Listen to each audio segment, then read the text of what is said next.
ഒരു മുൻമന്ത്രിയുടെ body medical കോളേജിന് എഴുതി വെച്ചു എന്നും പറഞ്ഞൊരു ഇത് കണ്ടതിൻ്റെ പേരിലാണ് ഞാൻ ഈ ഫോട്ടോ പോസ്റ്റ് ചെയ്യുന്നത്.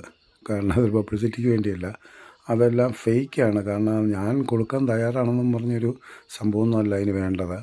നമ്മളതിന് 200 രൂപ പത്രത്തിൽ നമ്മുടെ വേണ്ടപ്പെട്ട കുടുംബാംഗങ്ങളുടെ 2 പേരുടെ ഒപ്പ് വേണം, ബന്ധപ്പെട്ടവരുടെ വേണം.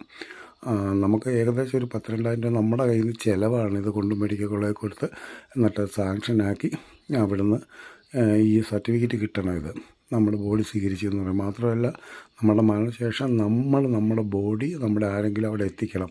അവർ വീട്ടിൽ വന്ന് ബോഡി എടുക്കാൻ തുടങ്ങുമ്പം ഇവിടെ ബഹളവും പ്രശ്നമൊക്കെ ആകാതിരിക്കാൻ വേണ്ടിയിട്ട് നമ്മുടെ ആരെങ്കിലും ബന്ധപ്പെട്ടവരവിടെ എത്തിക്കണം.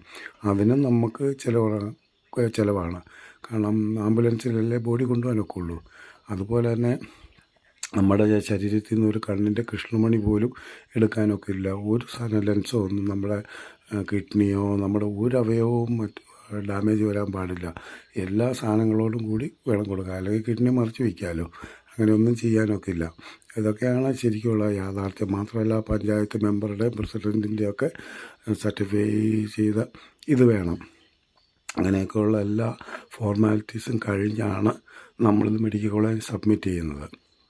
നമുക്ക് ചിലവായി വരത്തുള്ളൂ, അല്ലാതെ നമുക്ക് അവിടെ നിന്നൊന്നും കിട്ടത്തൊന്നുമില്ല. ഒരു 50 പൈസ പോലും കിട്ടില്ല. ഇതാണ് ഇതിനകത്ത് ശരിക്കുള്ള ഫാക്റ്റ്.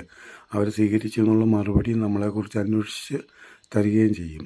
ഇത്രയൊക്കെയാണ് ശരിക്കുമുള്ള ഒരു ഡോണറുടെ സിറ്റുവേഷൻ. അതിനൊരു ഫോമുണ്ട്, അത് അവിടെ നിന്ന് മേടിക്കും.